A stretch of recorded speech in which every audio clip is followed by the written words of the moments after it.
listening to number one, all the great announcements. It's really exciting to see where we're at and what we're doing, to really recognize the hard work and effort that the field is putting in place. But I have to tell you, being that I had an opportunity to be also in the corporate side for some period of time, all that we're putting in place can't happen without the corporate support. Because the work that happens behind the scenes to make all of this come together, that's a lot of work. So to the corporate staff, thank you too. I know you had mentioned that, Mike, because it's a lot to track, a lot to obviously to make sure you're connecting all the dots, right, and making sure that happens. But then also all the recognition is just phenomenal. I mean, just sitting here and watching everything from the top producers to the associates who just got started with their first 100 sales. I mean, you should have goosebumps just knowing that if somebody joins your team today, they have the same opportunity and be able to participate in all these wonderful things and be recognized just the same as someone who's been in the business like we have, Mike, for 20 years, right? It's really phenomenal, absolutely phenomenal. So family, I am thrilled to be able to be here with you all this evening. Mike, thank you, and the Solutions team for inviting me to be here. When you call me to ask me, did I want to participate? It's hard for me to say no. So this is home for me in terms of really where my passion is. And my passion is going out in the community and really educating as many people as I can via the small business process, or of course through our employee benefits. It's not to say our friends and family and neighbors don't need our services. They absolutely do. It's just that to me, this just has been the easiest niche for me to be able to tap into. So I'm going to go ahead and pull up my screen and make sure we can share everything. As I'm doing that, for those of you that I haven't had the pleasure of getting to know, my name is Melissa Peters, and I have been with the company for 23 years. Started this part-time like most of you. In a few short years, made it my career, and we haven't looked back. My husband and myself, we've just enjoyed the last 2 decades of doing what we do and serving people. Mike, can you see this in presentation mode, or is this still in like the? Nope, it's the presentation mode. It looks great. Okay. All right, perfect. So what I have the privilege to talk to you about here for, let's just say the next 45 minutes or so, is closing, the close. That just sounds so final. It just sounds kind of scary. It almost sounds like it should be like a Lifetime movie or something like that, the close, right? And so in thinking about really this training today, I wanted to talk to you first about kind of our mindset about the close. And by the way, use the technology to speak to me. Mike's team, the corporate staff, they're there to help answer any questions. But I really want some feedback. I really do want to hear your opinions. I really do want to hear your questions. Because if I'm missing something that's important to you, I want to be able to talk to you about it. So Mike and I had discussed that. They'll be answering some questions, maybe capturing a few things that they can feed to me so we can discuss. So Mike, feel free to jump in anytime and let me know, hey, there's something maybe we need to address. We've heard that question a couple times. It keeps, popping up, and we'll kind of interact from there. Well, and like I said, in thinking about the close, I wanted to start really with the mindset, the sales mindset of closing. Because the sales training definition of the close, what exactly is that? What does that mean to us? And everything that I Googled, I used the technology. It talked about, it's a sales term. It's the process of making a sale. It's the final step of a transaction. It is actually the commitment to a transaction. And the closing of sale should not be seen as a transactional event, but rather the natural ending process of a sale. I keep hearing the word ending, and I keep hearing the word sales. But then I heard closing a sale is more important because it is the part of the sales process where you convince your prospect to commit to your offer. Wow, it's pretty strong words there, to get them to commit. And thinking about the traditional sales definitions of the word close, I can see how so many of us, when we come into this business and we look at a sales process, we try to follow this sales process as we're being taught in sales. And quite frankly, we're different. We're different than any other traditional sales company. We really, really, really are. And what we have to offer, it really matters. And we need to kind of re-strategize that traditional sales way of thinking. We need to think about how we can effectively share and communicate our story. And so I'm going to ask you to kind of think about this here today. When do we start the quote unquote close? Is it really at the end of a sales pitch? Is it really when we're convincing someone to do what we're asking them to do, to make that commitment? It sounds so rigid once again. Or is it part of an educational process of closing people from step to step? And I'm going to talk to you a little bit more thoroughly about this. But I really want you to think about this starting from the moment that you say hi to your prospect, from the moment you start having a conversation with somebody. And I also want you to think about always setting the proper expectation of why you're having a conversation with somebody. And like I said, we're going to kind of elaborate that based on the 5 steps, the 5 sales steps that we train within our company.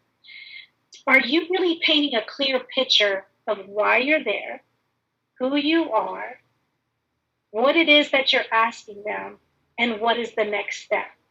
Because if you're doing that, believe it or not, you're closing at the end of just the introduction. Why you're here, what am I asking? I'm closing really to get to that next step, okay? So here's kind of what I threw together, Mike, in terms of my definition of a close.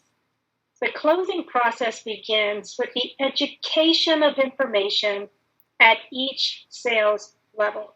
And we're going to talk about those 5 sales levels. By sharing this information, it allows a person to make an informed and educated decision, not convincing them, not making them to have this huge commitment, but it allows that person to make an informed and educated decision on whether you advance or close them from the prospecting and follow-up to the decision maker, that decision maker meeting to close them to get to the employee presentation, the employee presentation to close the employee on enrolling, and to be welcomed back to service the account for future dates. So to me, the close should be built in to the sharing of information at all sales levels. I say this because I don't know if any of you are like me. But when it comes to sales, and I mentioned to you I've been doing this 23 years, the word sales kind of freaks me out. It really does. I like to think of things in a different mindset so that I'm actually trying to convince myself that I'm doing something a little different. It's just for me. And if any of you have fears and phobias of actually some of the steps of sales processing, let's kind of relax your mind to possibly think a different way. So when we think of prospecting, and really some companies will say there's 3. That's why those are highlighted in red. Prospecting, presentation, close. Right? Prospecting, presentation, close. They'll train it, they'll teach it, do it. So, but we teach 5 steps in our certification training, and Mike just said it's free for associates to attend, so please take advantage of it. And it doesn't matter how long you've been in this business or how many times you've been, you always can learn something new, be a student of your business. But I don't think of it as prospecting because I have fears, I have phobias of prospecting. I get rigid. I feel like I need to have scripts, right? I need to have materials. I need to ask for the decision maker, right? I have to do all these formalized sales things in my mind. Now, if you're like me, let me know because I need to know. But I hope I'm not the only one. So I calm myself by saying that I'm going to go out there and do some community outreach. I like community outreach. I like to make new friends. I like to educate people about who we are and what we do. I like to share the information with passion and enthusiasm. I like to tell them stories of what it is that our company has done for me or for my other members. So it relaxes my mindset because I'm thinking about, even though I'm doing the same thing, prospecting, it relaxes my mindset about doing that prospecting because my whole mind is about community outreach, education. Here's the other thing. If you're thinking of prospecting, you know what you're thinking of? You're thinking of the close automatically. You're thinking of the sale automatically. And if you're just doing community outreach, you're thinking of the sharing of information. The follow-up. The follow-up to me, once again, that phone can weigh 100 pounds when you're trying to do that follow-up. I don't know if any of you like me, but, I get nervous. I get tongue-tied, right? I stutter. My heart's in my throat. So I just think about making new friends and building that relationship, furthering that relationship is what I think of, once again, just playing these minds on my own trick. These tricks on my own mind, if you will, of being able to connect to people. The DM presentation, that word presentation, I love to have a DM conversation. My husband Eddie had said something years ago, and it stuck with me. And it just really paints a picture of what I mean here. If two or more people are talking, it's a conversation. They're engaged, they're interacting, it's a conversation. If one person's doing all the talking, it's probably a con, right? They're not as engaged, right? You're not listening to what it is that they're saying. You're not able to identify the pain points and then solve those pain points or solve the problems, right? So in my mind, it's a conversation. The employee enrollment is technically in the sales process the close, meaning we're finally getting to the end user to make a decision, right? I like to say that that's the employee education. Once again, it goes to my mindset of community outreach. It's the solution, right? We're bringing the value, we're bringing the solutions to the pain points, to the problems. And then servicing, once again, servicing just sounds just so formalized. I like account management and continuing with building the relationship. So I'm just giving you an idea into my mind of how I think about the fundamental sales process. I think it's also to really think about, do you have a closing script at each step? Are you closing at number one to get to number two? Do you have a closing kind of approach and understanding of what it's going to take to get from number two to number three? And at the decision maker conversation, do you have a strong close or an idea of how to close them to get to number four? And then from number four, do you have a good follow through or ask or could be considered a close to continue to do the account management?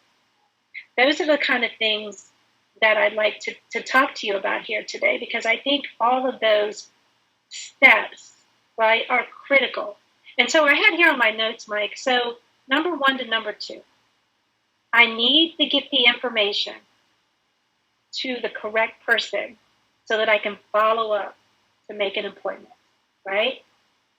The second step, from second to third, I'd like to get some time on your calendar so that we can have a conversation. Believe it or not, those are closing statements, right? From number three to number four, I'd like to have some time to educate your employees on the services that we provide, right? And then number four to number five, I'd like to set up a schedule, hopefully, that I'm welcome back, right, to take care of your new hires or those who maybe have questions after I leave. So we'll expand kind of some more on this. Now remember, our mindset. I tell you, a mind is a terrible thing to waste. But how many of you, once again, see your prospecting? Listen, it all starts with that first step. Never try to master prospecting, because it's crazy. Because no matter who you hear, train on it. We get great ideas and great concepts on prospecting from all different trainers, inside and outside of Legal Shield. But if you try to actually do exactly what they do, understand those are those words, those are their thought processes, right? You need to actually think about mastering your mindset on prospecting. I'm going to give you an idea. I'm going to give you a story. Many of you probably heard this story before. We all have a chicken list. And so with that being said, we all want to get exactly 100% educated and knowledgeable about what we want to say and how we're going to say it before we go see this chicken list.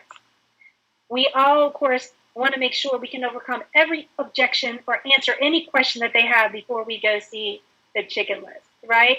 So with that being said, I finally got to a place, and I was about 8 months or so into really doing solutions, where I said, I'm going to go tackle this one particular company. I'm going to go. And I'm going to go in there. I'm going to knock in those doors.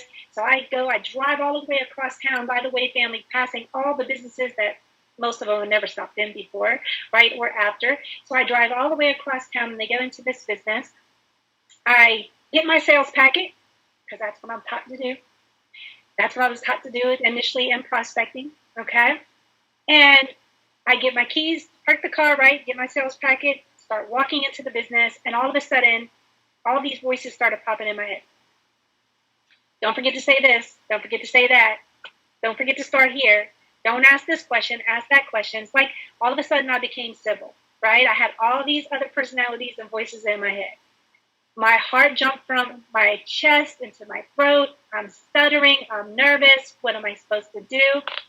If this is you, raise your hands. Let me know. Let me know I'm not the only one, right? I'm not crazy here. So I said, forget this. I need to go back to training. I need more training, right? So I get in the car, family, and I drive around the building, and guess what I'm doing? I'm talking myself into, are you crazy? Go back there. You're knowledgeable. You're good. Go back, right?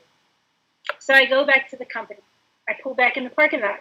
When I pull back in the parking lot, right, I get out of the car, do the same thing, and guess what? The minute my foot hit the ground in the parking lot, all those voices pop back into my head.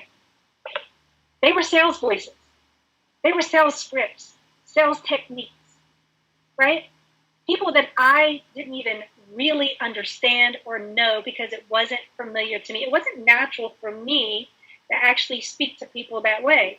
So it freaked me out again. So what did I do? I got back in my car and drove around the building again. This point, actually in tears. I don't know if anyone can relate to this. It was one of the days where, you just quit the business.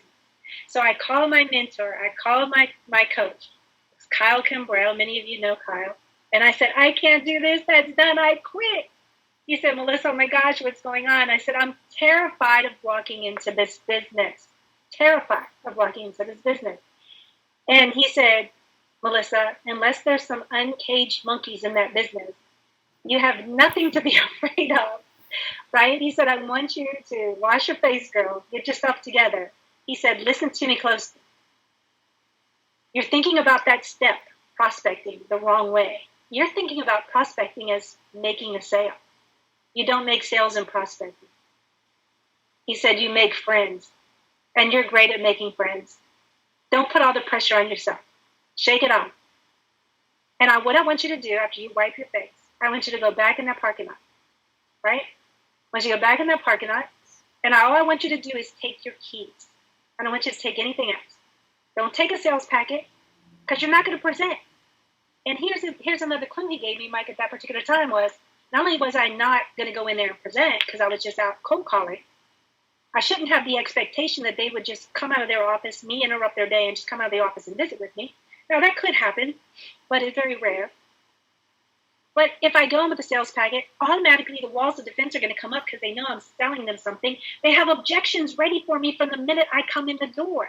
So don't yet set yourself up for that, right?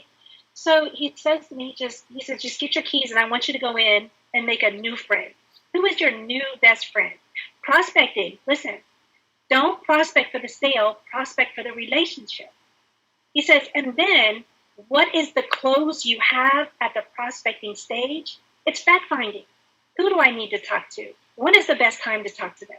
So make a new friend, and if you close prospecting appropriately, you're going to identify who to talk to, when to call them back. So I sucked it up, family. I went back, drove back into that parking lot, got my keys. Yes, my heart was still racing, but anytime that little voice of sales popped in my head, you know what I said? Who's my next new friend? Who's my next new friend? Who's my next new friend? I'm just going to go in and say hello. I'm just going to go in, make a new friend, and find out who I need to talk to. Who is the person I need to share information with? So I go in the building. Little did I know, Mike, that, and you have to turn your camera for me for this one, because I'm not sure if you heard the story before or not. But little did I know that when I went into the building, the lady says to me, when I came in, she says, "Are you okay?" She goes, "I've seen you come like around and park and get out of the car and then leave and go around the building, get out of the car," because she had that glass that they could see out, but you couldn't see it, right? So she could see me actually being crazy. That kind of helped me because I think she kind of felt sorry for me. But I said, "Listen, I was wondering if you could help me out. You know, I'm a business owner here in the community. And I'm really out here in this community sharing information with other business owners, information that I don't want to leave your company out of. And the help I need is I have no idea who I talk to here. Who is the person that makes decisions on behalf of your employees and the benefits that are provided to your employees?" And let's just say she said, "Oh, well, that's Mike." And I said, "Well, obviously I didn't have an appointment with Mike. Would you be kind enough, write that word down. Would you be kind enough to actually maybe write his name and his information down or give me his business card and I can leave mine?"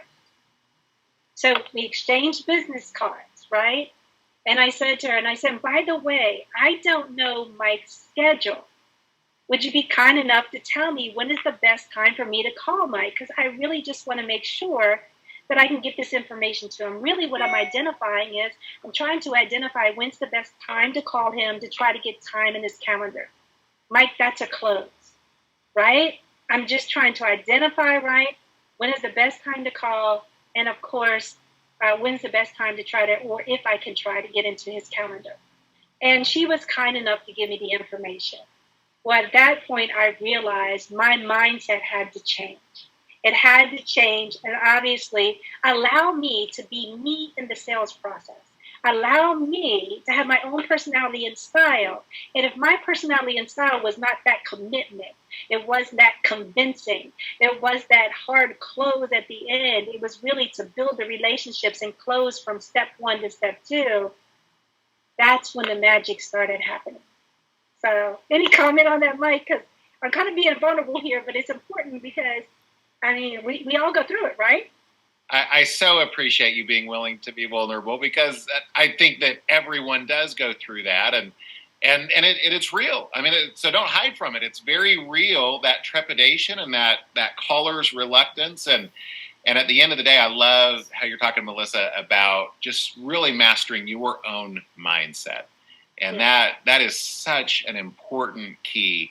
And for me, not that you're asking my opinion, but for me, that always really goes back to what I'm doing today. Is it for me? Is it for other people? Because if it's for me, I'm always going to be held back, right? Because it's always going to be a question of, is it worth it or is it not worth it? But when I realize me going into this business, I have the potential to really protect and empower a lot of other people's lives. I'm going to be able to provide solutions that they don't have access to right now.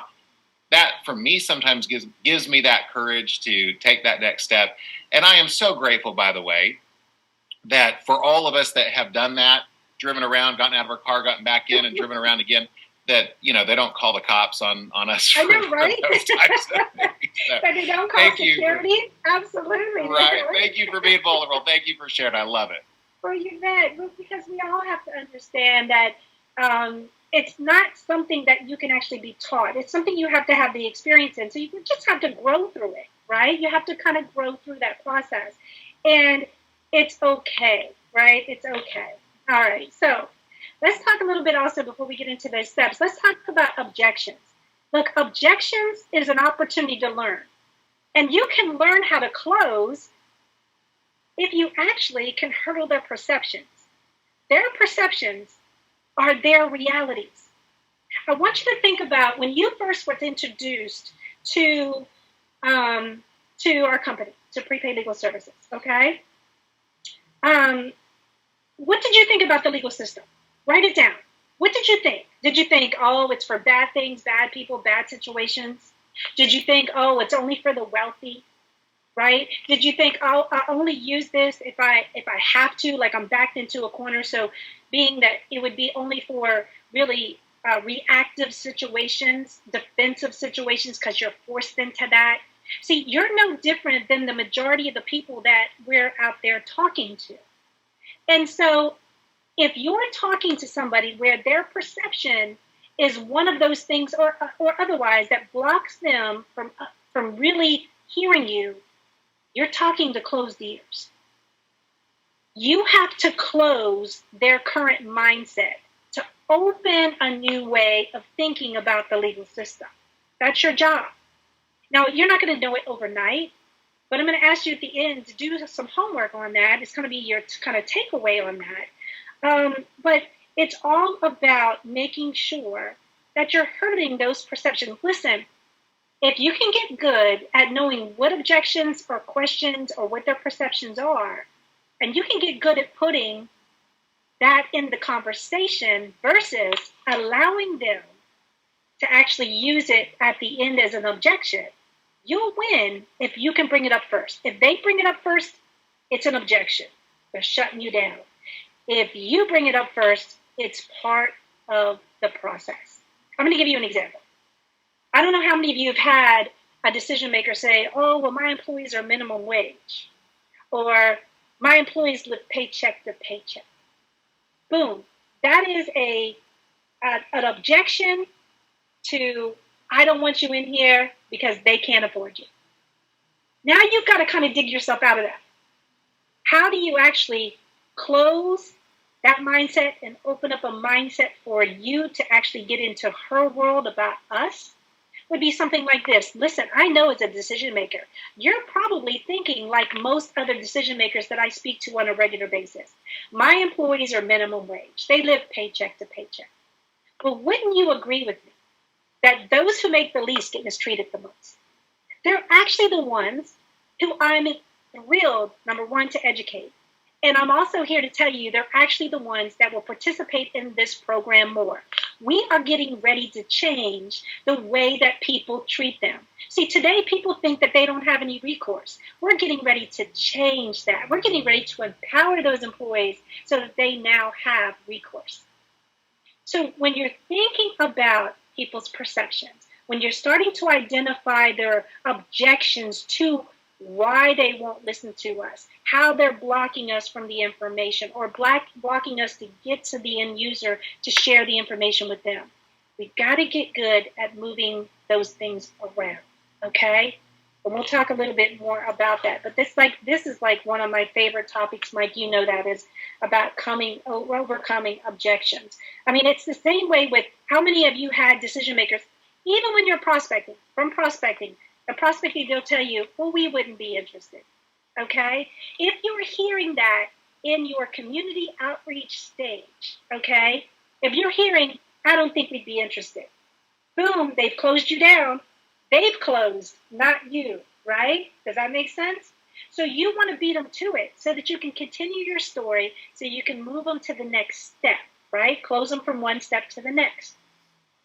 So you could say in your prospecting stage, listen, I know that I've been out here quite a bit in the community, and I'm realizing that most people have not heard about who we are and what we do.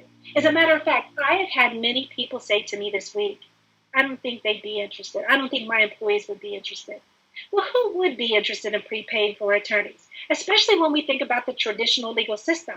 When we think about the traditional legal system, we're thinking expensive, we're thinking about legal acts, we're thinking maybe about bad things, bad people, bad situations. See, what I'm here to share with you is a whole new way.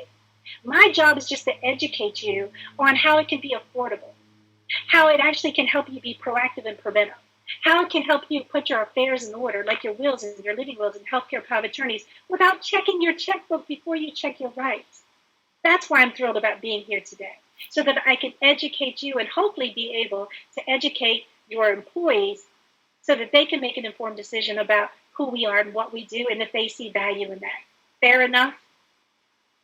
So if I can actually stop them from giving me the close on the objection, and I can hurdle that, right? Now it's part of the conversation, and I'm using that to really close them to get to the next step. So, Mike, I'm going to ask you for a little bit of more feedback there because I really want to make sure what I'm saying is really resonating with our field today. I love it. Yeah. And Melissa, I know it's hard because you're not able to see all these comments coming in the chat, but this is so helpful for so many people. Again, just understanding the right mindset and what is the purpose of reaching out. It's not to make a sale or to even start that process. It's just to help people and to start that relationship. So I love it. I just think it's fantastic. Absolutely. And here's another thing, Mike, I'd like for the associates, for our family to write down. Don't be afraid to ask. Don't be afraid to uncover objections either. I mean, if they've already told you no, if they've already closed you with a no, ask them. Say, hey, listen, can I just ask you one quick question? Would you help me understand something? What was it really that you weren't interested in having me share with you? Right? Is it maybe it's not even good timing? Is there a better time for me to come back and ask for some time on your calendar? Right? Don't be afraid. Here's the thing. The worst opportunity is when someone walks out without being informed of why they were never welcomed in. Does that make sense? You want to make sure the silent objections are the ones that we'll never learn from. We'll never learn from them, right? So don't be afraid to ask, especially if they've already told you no, right? What do you got to lose? All right. And one other thing here before we get really into the prospecting conversations is your competition, okay? Your competition. It's so important to understand our mindset, again, on competition. Who is your competition? What are you thinking of as your competition? If you're really thinking about it, don't think about somebody in the legal field, somebody else who sells legal services. I want you to understand something. Your competition is every other salesperson out there in the community. And so when you are calling on people, right, if they've just received a phone call or 10 phone calls from pushy, aggressive sales people, and you're the next one and they hear a sales pitch, okay, they hear a sales pitch, guess what's going to happen? You're going to be the next pushy salesperson, regardless if you are or not. You're going to be the next pushy salesperson that they're going to want to say no to before they even hear who you are and what you do. So I want you to be the disruptive innovator of the traditional sales pitch. I'm going to ask you, what makes you different in the sales process? What makes you different from all the other salespeople out there? What makes someone decide they want to spend their money with you and not the first salesperson of the day or the next person of the day? What makes them decide they want to do business with you? Eventually, business owners will buy from the people that they, of course, we know, like, know, and trust. They're going to buy from the people that they build relationships with. They're even going to buy from the people that might be a little bit more expensive because of those situations, that relationship, right? With that all being said, that relationship is so key. So think about this. If eventually the customer will buy, but they buy from the people they like, know, and trust, right? And have their best interest in mind, do you know that's also a close? You're making them make a buying decision because of the position of the relationship that you've put them in. That's so important to understand, okay? So important to understand. So don't think of your competition as just other legal plans or identity theft plans. I want you to think of the competition, okay, as every other person's out there and what makes you stand out from all those other people. All right, so I'm going to go back here to prospecting. So what is this? What is the purpose of the community outreach? It's starting that relationship, okay? I want you to write down a few things for me, all right? Number one, what is your fear and phobia of this step? And what do you think the purpose of this step is? Write it down for me. I've already talked about it here for a minute. And I want to ask you, what is your opening and what is your closing in this particular step?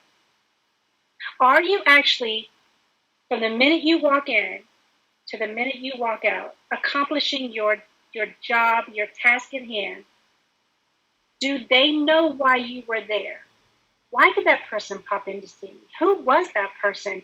What company does that person represent? What was the purpose of them even asking me for a card? Were they going to call me back? Were they going to bring me something? Like, I'm asking you, are you being clear? Are you being concise? Are you starting with the end in mind? Are you asking for what you're wanting as the outcome of prospecting? Hi, my name is Melissa. I'm with a company called PPLSI, that is Prepaid Legal Services Incorporated. I'm a local business owner here in the community. That's who I am. That's who I represent. I could even say, are you familiar with our company? We've been around for nearly 50 years, or actually today over 50 years. But I'm finding here in our business community that while I'm doing community outreach, that many people here in our community have no idea about this 50-year-old company, and they have no idea that I represent that company as a business owner here in the community. And I'm here today, number one, to say hello and make a new friend. And I want to identify who is the person that if I wanted to share information on legal and identity theft services that can be offered as a voluntary employee benefit to your valued employees here, who would be the person that I would speak to? Would that be you? Would that be maybe somebody that manages your employees? Would that be the business owner themselves? See, what I want to know the information for, no questions left in their mind. What I want to know the information for is I'd like to actually call back and visit with that person briefly over the phone to see if they'd be kind enough to allow me to get in their calendar so that I can just educate them, just like I'm doing with all the other business owners here in our community, about how vital and how important and how affordable these types of services can be. We never can make an informed decision if we don't know what we don't know. Wouldn't you agree? Would you be kind enough to give me the card of the person or the information of the person that makes those types of decisions? Very clear who I am, who I represent, why I'm out in the community. What is my intent of that drop-in, right? What is the outcome I want? I want to identify who I want to speak to. I want to make sure that I call that person back and just get some time on the calendar if they'd be willing to allow me to share the information with them. Okay? That is so important. Let's just say Mike says, yes, Melissa. He said, Dawn's the person that you need to speak to. I'll say, well, perfect. I didn't have an appointment with Dawn today, Mike. I mean, if she's here, I'd be more than happy to shake her hand and put a face to the name. But if not, hey, I completely understand that. But if you'd be kind enough to give me her business card, maybe I can follow back up with her, right? And just see when's better timing that I can actually schedule some, a few minutes in her calendar to share the information with her. So Mike gives me the information. Listen, here's a tip.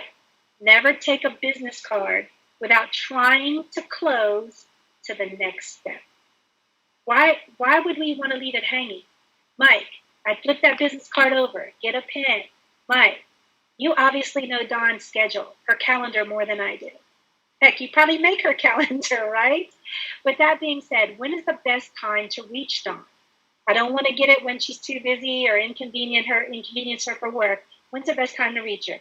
And he says, well, Melissa, Monday mornings are good. Okay, perfect. Before she gets her coffee or after she gets her coffee, right, Mike? I want to get her in a good mood as well.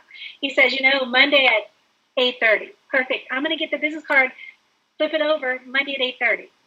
I just closed prospecting. Do you know what Mike just did? Although I don't have an appointment yet in Dawn's calendar, do you know I now do have an appointment with Mike? See, when I call back, which is the follow-up, which is the next step, when I call back, Mike, you're probably going to answer the phone, correct? And with that being said, I'm going to identify myself. Mike, hi, this is Melissa with PPLSI, with Prepaid Legal Services. I hope you remember me. I popped in the other day and you were kind enough to give me Dawn's information. And you mentioned that today at this time would probably be the best time to reach Dawn. Is it fair to say it's still the best time to reach her? Right? Now, if I remember something about him that day, like, hey, he was talking about going on vacation, or he was talking about, an employee giving him a headache, or he had a headache that day, I would ask something personal too. And I say, oh, and by the way, Mike, when I identified who I was, I hope that headache went away, right? I hope things are going better for you today than it was going the other day when I popped in. But here's what I'm allowing Mike to do. Most people in sales will say, never take a no from a person that can't give you a yes. Listen, remember, I'm not prospecting for the sale. I'm prospecting to a relationship that can lead me to the sale. And if Mike is that relationship that's eventually going to get me to Dawn, that's eventually going to get me to the employees, do you understand how important that relationship is? I have to close him and make him feel like he trusts me enough to get me to Dawn, right? Listen, I had a mindset, talking about mindset, Mike. I had the mindset that gatekeepers, I had a mindset, and I'm going to say this respectfully, that were window witches, with a W, window witches. I was like, man, I can't get in. I can't get in. I can't get in. I can't get in. My mindset was wrong because I was fighting them instead of embracing them. Because, see, if their job is to keep us out, they're window witches. But if their job is to identify who they're going to let in, they're my new best friend. And so what I would do when I get a gatekeeper that would say to me, nope, it's not a good day. Nope, you're not going to get to her. I will compliment them. I'm going to tell you what, Mike. I know your company has to really appreciate you because I actually talk to people all day long in your position to try to get to a decision maker that's going to help me, at least allow me to educate them on what it is that we do. And you really do a great job of doing your job. And I know what your job is. It's to identify who is going to be able to get that time on the calendar. So your employer should really appreciate what you do because you're very good at it. I have said that, Mike, and it's so funny because when I have said it, people have said, oh my gosh, I really never thought about it that way. So I've embraced the fact that they're doing their job. I've just got to figure out how I'm going to be one of the ones they're going to let in. That's going to be my close, right? Is to build that relationship to let me get into that next step. So let me move on here for time purposes. And by the way, I do have a few scripts. I went to competition already. Here's another script on prospecting. I had wrote this one out. This one was kind of on the back office for a while. Hi, my name is Melissa. I'm with PPLSI. I'm in the area educating or sharing information on services that my business offers that you may not be aware of. I saw your business and I did not want to leave your business out. If I was able to come back later to share this information with your company, who would I speak to? Who would be the person that makes decisions on behalf of your business or your employees? Right? I didn't have an appointment today. However, I'd like to call that person back. Would you be kind enough to give me their business card or their information? Okay?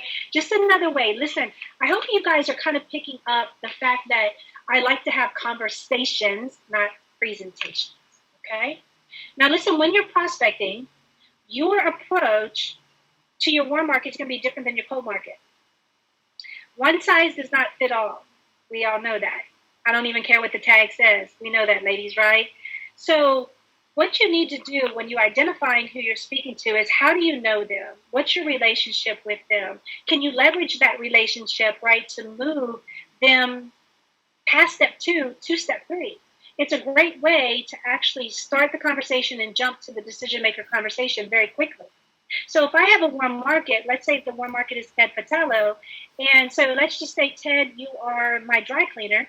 Another real live example here. I'm going to identify how to approach him, right, to close him to get to the step 3, which is allowing me to get some time in his calendar, right? So if I go in and Ted's the dry cleaner, I'm going to do like I always do, go in and say, good morning, Ted. How are you today? I hope business is going well. I was thinking on my way in here, Ted, I really enjoy being one of your clients. But the other thing I thought about coming in here today was shame on me. Shame on me that I haven't asked you for 15 minutes in your calendar just to educate you on what I do professionally. The clothes that you clean for me, well, I use those for my business. And what I do actually is we offer legal and identity theft services. We can protect and empower your business, and we also can offer a voluntary employee benefit to your employees at no out-of-pocket expense to you. And the reason why I'm asking you for 15 or 20 minutes is because I just want to educate you on how this works. If you see value, I'd love to have you as one of my clients. If not, I still feel good knowing that you've got the information and we're still going to part friends. Fair enough? And please write that down for me. Fair enough? I can't tell you how many times when I've used that approach with the warm market, that fair enough closes the deal. I'm getting 15 or 20 minutes in their calendar. I don't know, it's this weird thing, Mike, about someone, I guess, trying to say, no, that's not fair. I don't know. But it's worked very well for me. So when it comes to my warm market, listen, I want to educate you on what we do. He knows where I am, what we do and why we do it. Because listen, if something happened to your business or if something happened to one of your employees, and I didn't at least share this with you so that you can make an informed or educated decision, right? I would feel guilty.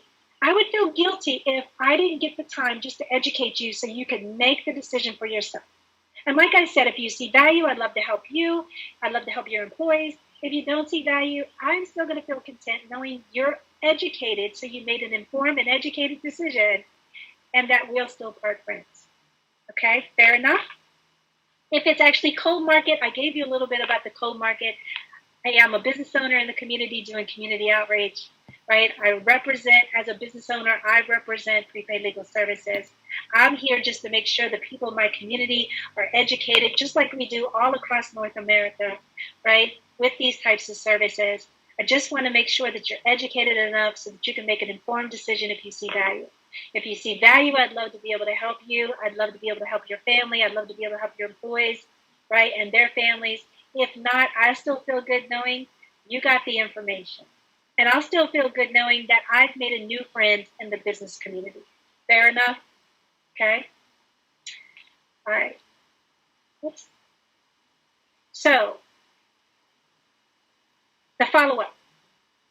Did you close in the prospecting step? All right?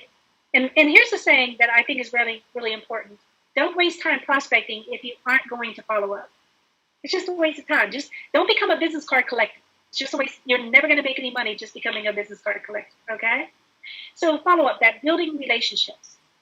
If you actually closed in the prospecting step to the next step to the follow-up, they're expecting you to follow up. They're expecting that call. And I just gave you that example of, hey, Mike, this is Melissa. I popped in your business the other day. I'm with PPLSI, Prepaid Legal Services. I hope you remember me. Mike says, yeah. I say, well, good morning. How was your morning, right? Hope you've already had your coffee, whatever the case is. Listen, you were kind enough the other day to tell me that Dawn was the person that I needed to speak to. And you also mentioned that today at this time was probably the best time to try to reach her. I'm reminding him that he gave me this appointment to call him to reach Dawn, right? And so I say, now listen, Mike, is today at this time still a good time? And the reason why I'm doing that is I'm giving him the power, I'm giving him the authority to actually make a decision. Is he ready? Does he trust me enough yet to transfer me to Dawn? Or is he going to say, no, Melissa, you know what? An employee got hurt today at work, right? We got really busy. We got an audit. I mean, things pop up. So whatever Mike says to me, if it's not moving me forward to Dawn yet, right? I have to close him again. I have to get that next appointment again with him. So I'm going to say to him, Mike, hey, listen, I know things can happen at work. With that being said, would it be okay if maybe I call next Monday at this time? Or would it be okay if I called 2 weeks from today at this time? What I'm going to do is allow Mike to make that decision, and then I'm going to actually do what? Follow back up immediately with him. When can I call back? Is it okay if I call back on Monday? I'm not going to ask him when. Let me take that back. I'm going to suggest. He told me Monday is at 8:30 was a good time to call Dawn. I'm going to say, is it okay if I call next Monday at 8:30? Is it okay? No, Melissa, she's going to be on vacation. No worries. I'll call in a couple weeks. I'll call 2 weeks from today at 8:30, Mike. Fair enough? Have a good day, right? I'm going to continue to do that, right? Always putting my foot back in the door, right? Always putting my foot back in the door to be able to get to that third step. Now, listen, what if Mike says, hey, I mentioned to Dawn that you came by, and she said, we're really not interested. He gave me a close. Say, well, you know what, Mike? I can truly appreciate that. I've been doing this for a little while, and quite frankly, who would be interested in prepaying for attorneys? Number one, they're expensive. Number two, it's usually only for a bad thing, bad situations. Actually, I just want to make sure that she understands in her position that there is a whole different way of protecting and empowering either our business or our employees and their families. And with that being said, would you be kind enough just to let her know it doesn't cost anything to get the information? I just want to make sure that I try to get on her calendar for 15 minutes just so I can educate her. And if she sees value, we'll proceed. If not, hey, she got the information and we'll still part friends. Fair enough? Or I'm excited that I've made a new friend. Fair enough? Right? I'm going to try, right, to hurdle that as quick as I can and close him so that I can come back, right? So I can call back. Also, let's get to the decision maker meeting because the time is moving along, Mike. Sorry about that. Let's say Mike says, Melissa, yes, it's still a good time. Let me transfer you in. Okay, so close him, moving to the next step, right? So the decision maker conversation. We don't want to bore them with facts. We want to solve problems. Okay? And with that being said, there's a few things that I want you to be really prepared for. I want you to ask questions. Use the art of asking short questions. All right? Here's a few things. Number one, ask her, right, when she gets on the phone. First of all, identify yourself. We got to go back to the identification. I've already built that relationship with Mike. Now I've got to build a relationship with Dawn. Dawn, hi, this is Melissa with Prepaid Legal Services. I haven't had the pleasure of meeting you yet, but I popped in your business a couple weeks ago. Mike was kind enough to actually give me your information, and he suggested that today at this time might be the best time to call you. I hope I can just take just a few minutes just to give you the reason why I'm calling, actually. And sure, what is it? Well, I'm a business owner here in the community myself. I'm with a company, as I mentioned, PPLSI. We provide legal and identity theft services. And I know when you think of legal, I know we think expensive, we think complicated, time-consuming, we think of, legal situations, traumatic situations, we think expensive. But really, when it comes to our type of service, it's a whole different way. And so our company's been in business for 50 years, specializing in employee benefits, legal and identity theft employee benefits. It's at no out-of-pocket expense to you. And as a business owner here in the community, I am trying to ensure that every business owner and decision maker is educated about these services. The only way for us to make an informed decision is to have the information. And I'm just wondering if you'd be kind enough to give me 15 or 20 minutes in your calendar, right? She says yes, perfect. If she says no, I say to her, well, Dawn, is it that right now is not good timing for you? Is it that maybe you're just not interested in the services? The only reason I'm asking is I'm really trying to figure out, right, how sometimes in my conversation, maybe I'm not connecting so that I can get those 15 minutes. I'm not afraid to do that, Mike. I'm not afraid to uncover the objection, okay? So I wanted to kind of throw that in there. So if I get with Dawn, and so I meet her, of course, in her office. I'm visiting with her. One of the first things I want to say is, hey, Dawn, are you familiar with our company, Prepaid Legal Services?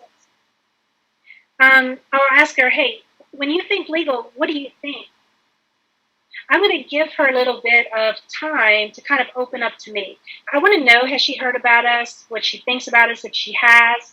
I want to know what her perception is about the potential legal system and the status of legal services, right, overall. And then, of course, I'm going to ask her some questions. The art of asking short questions. Dawn, would you agree with me that probably a large percentage of your employees do not have their affairs in order, like their will, their living will, their healthcare directives, financial power of attorney? She's probably going to say yes. Well, would you agree with me? It's not because they don't love their families. It's not because they're not trying to be responsible. It's because it can be costly. Can I share with you a way where they don't have to worry about the cost? Right? That is a closing question. It's opening up the need and then closing with potentially the solution to the problem, right? Would you agree with me that identity theft is on the rise? And would you agree with me that identity theft is a very scary, complicated situation? Would you agree with me that if a professional thief steals your good name or one of your employees' good names, that it would take a professional to restore it, right? I'd like to share with you how we can solve this problem. Once again, just identifying pain points, right? And being able to share with them how the services work. After I share with them, Mike, how the services work, and I'm only going to ask maybe a handful of questions and say, we can solve those problems. And guess what else we'll do? We'll do consultation, write letters, make phone calls. When we just do a features dump, it doesn't work. It's got to be about stories, and it's got to be identifying problems through asking questions and giving solutions. But here's my question at the end. It's always going to be, Dawn, now that you see potential value in what it is that we can offer, is there any reason why you wouldn't allow me to share this with your valued employees so that they can make an informed decision if they see value for their household? Now, I know, Dawn, that you mentioned earlier on that your employees are minimum wage. But listen, wouldn't you agree that those who make the least get mistreated the most? And the reason why that happens is people don't think that they can do anything about it. We're getting ready to change the way your employees are viewed. We're getting ready to change the way your employees are treated. And by allowing me to come in and offer this through the workplace, we include something called the amendment, which prohibits your employees from using these services for an employer-employee related matter. So when would be a good time for me to set up your employee education seminars so that we can educate them and see if they see value so they can make a decision for their own household? Right? Once again, closing question. But here's what I asked. At the very beginning, Mike, I said, Dawn, is there any reason why you wouldn't allow me to share this with your valued employees?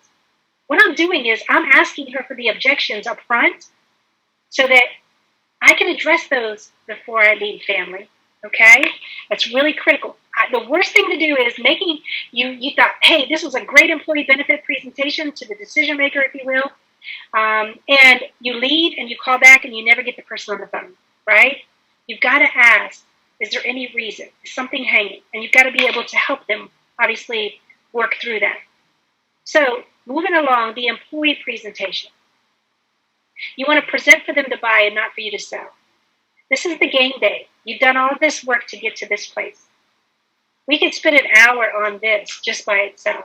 But I think one of the things that is critical is for you to ask questions. Listen, there's 4 seeds of selling. And I've talked about this. And Mike, please let me know if I'm running out of time here, dear, because I want to respect everybody's time. We talked about the 4 seeds of selling. Less is best. Create interaction. Laughter leads to listening. And selling is not telling, selling is asking. When you understand that selling is not telling, selling is asking, I want you to write down the 3-step sales process. Okay? Ask a question, give a transitional or ownership phrase, and state the benefit. All right? I'm going to give you examples of what I mean. Now, understand, once again, you've got to hurdle their perceptions as well. So what are the perceptions of the people that you're presenting to? Same perceptions.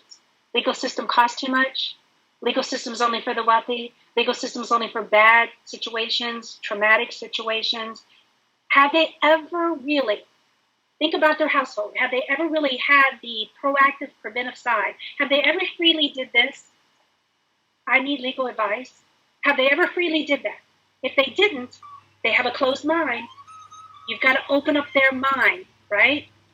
With that being said, you've got to get in there. You've got to get in their head with that. Listen, how many of you have ever had a question, concern, or issue? How many of you have ever felt like you've been treated unfairly? You've been stressed about something. Something in your gut said this doesn't feel right. Something in your mind said this doesn't make sense. And you would have really appreciated the advice of an attorney, but you didn't pick up the phone because we know how expensive it is. Guess what? Everybody in the room should raise their hand. And with that being said, you could say, listen, there's no more need for stressing, no more need for guessing, there's no more need for finger crossed or Google decisions again, because as a member, ask a question, right? Transitional phrase. as a member of Legal Shield, then state the benefit. Anytime you ever have that question, concern, or issue, anytime you feel like you're being treated unfairly, you're not sure of something, you freely pick up the phone and tap the app. I need advice on, I need advice on, I need advice on.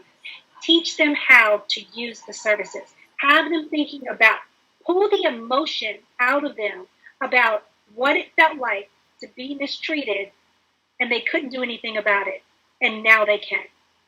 How about this one? How many of you in here agree with me that having your affairs in order is very important? It's like your last love letter to your family, right? And with that being said, how many of you agree with me that having your will, living will, your healthcare and financial power of attorney is important, but it's also very costly? Once again, all the hands go up. Well, guess what? As a Legal Shield member, you now can take care of those things without worrying about the cost. We know it's not because you don't love your family. We know it's because you're not being responsible for your family. We know it's all about that cost. We're going to take away that financial decision, and you're now going to be able to take care of those things for your family. You're going to be able to pick up the phone, tap an app, and say, I need advice on my estate. You're going to be able to speak to an estate planning attorney who's going to talk to you about your household, your assets, your family, your wishes. They're going to be able to advise you. You're going to be able to complete a will questionnaire, and they're going to complete those documents for you.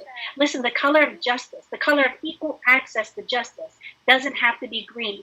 Through Legal Shield, you can have the collective buying power of millions and have the access and the affordability now to have the access that your family deserves, right? Pull emotion out of them, but teach them how to use it. Teach the process, teach the convenience. If you get 4 or 5 really good, strong questions in your employee presentation, and you can get 80% of the room to say yes to you. You can get 80% of the room to go back to the feeling of feeling lonely, frustrated, outpriced of the legal system, right? If you can connect to that emotion, you are not selling Legal Shield, they are buying it. You are closing them every single time you get them to say yes. You are closing them every single time they're doing this. You've got to get good at that, family. And really, it's only a handful of questions, Mike. We all know that, and I know you train that in that certification class. And lastly, the last step is the account management. Are you welcome back? Are you welcomed back? See, your work begins at the account management level, right? And so if you've messed up through the process, and remember that relationship, you're not going to get welcomed back. So if you've done it right and you're closing now from doing your job as the employee presentation or employee education, and you're moving to account management, I'd say, hey, Dawn, when would you like for me to follow back up with you? Would you like me to follow back up with you when you're getting your first bill so I can talk to you about how to do that? How would you like me to follow back up with you? When do you do new employee orientations? When do you do your next safety meetings? Those are the kind of questions that allow you to get back into the business. And don't forget cross-selling. Mike, I heard you mention this. I think either you or Ted Fatalo mentioned this on one of the trainings not that long ago. It's cross-selling. Can you bring more value? Can you close on one next step? Listen, Dawn, now that you see value in what we've offered to your employees, can I share with you what we do for people in your position as HR or for businesses overall? Because we have a small business plan, much like our family plan, but this allows us to protect the business. And as a matter of fact, as an HR director, right, as someone that actually hires and fires employees, right, wouldn't it be great to be able to speak to a labor attorney? I mean, when was the last time that you had your labor attorney review your employee handbook? It's a good question, right? Don says, well, I don't have an employee handbook, but you have employees, right? Oh, I don't have a labor attorney I can call. Because why? Well, because they're expensive. Yeah, but in order to do your job, would you like to hear how just like we can affordably offer our family legal protection, we can also do it for people in your position by offering a small business plan to the business owner? See, if I can close Dawn on seeing the value of the small business plan in her position, Mike, she's going to take me to the business owner. And then don't forget referrals. Closing on referrals as well. Dawn, who do you know that I should know? A friend of yours should be a friend of mine. And Dawn says, well, you know what? Ted Patalo's a friend of mine. Great. I'm going to call him and start that prospecting, right, relationship through referrals with him. Ted, hey, listen, this is Melissa with Prepaid Legal Services. I haven't had the pleasure of meeting you yet, but a client of mine and a friend of yours, Dawn Maples, well, she recommended that I give you a call. I asked her, who did she know that's a business owner that might be interested in being educated on the services that we provide to her employees and to her business? And she recommended that I give you a ring. I hope you'll be kind enough to give me 15 minutes of time just so that I can educate you just like I did with her. Just so you can make an educated decision just like she did whether or not you'd want to participate. If you see value, I'd love to have you as one of my clients as well. If not, Ted, hey, listen, a friend of Dawn should be a friend of mine anyway, so I'd be more than happy just to educate you if nothing else. Right? Closing him on trying to get that appointment. And then I'm closing out here, Mike, and this is journaling. There's power in knowing your strengths and weaknesses. You can fail your way to success if you study your failures fairly. And with that being said, every day is going to be a learning day. Every day you're going to write down the objection you got, the fear that you have, the question that you got, right? And what you're going to do is you're going to write down what we would call the so-called failures. They're not. They're learning experiences. But what you're going to do is figure out how the next day, when you go out there, you know how to hurdle that. If you keep getting the same question, learn how to put it in your conversation. Remember, you get to it before they do, right? If you keep getting closed down from a decision maker with that same no and the reason why, think about how you can incorporate that in your DM conversation at the very beginning so it's not their close at the end, that you get to do your close at the end. So you can obviously fail your way to success, but you've got to study those failures. Mike, thank you so much for having me on here. I really appreciate this opportunity. If this helps one of our family members have just a little bit more success, then I sure do appreciate the time. Melissa, I'm going to go out on a limb and say that based on the comments and the emotions and everything else that's coming in, it may have helped more than just one person. So thank you very much. One question just really quickly that we have gotten from several folks is on, you mentioned some of your scripting that you've worked on in the past. And if that's something that you would be so kind to share with me, perhaps we could send that out then to those who attended here tonight. Fair enough? Fair enough. See, I'm trying to use some of your language. So. Melissa, I cannot thank you enough. Ted Vitale, I want to go to you. I know this has been just an awesome evening here for everybody.